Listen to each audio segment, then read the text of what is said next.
Ayan ang mga ka-idol, ang aking pagtatayuan ng bahay. Natapos na rin ang kanilang paghuhukay para maumpisahan na at maipatayo na talaga ang aking bahay. At magbubuhos na talaga sila ng poste. So sa December 10 pa magbuhos sila ng poste dahil busy pa ang mason.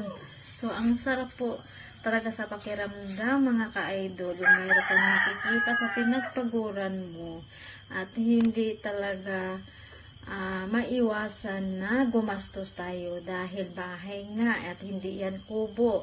So, ang sukat po ng bahay namin is 20 by 30 square meters. So, ang malaki po talaga. So, at ayan pong playground niya. So, sobrang ganda po ng playground. At para lang talaga akong nasa ibang bansa. Nakita nyo naman, ang daming puno ng kahoy. Pero yung kahoy na yan ay rubber.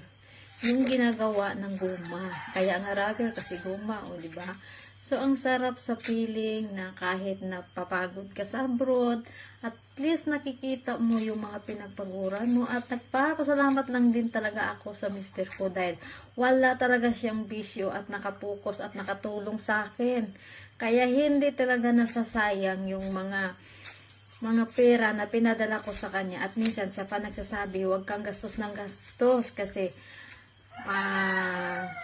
sayang yung pera, o diba?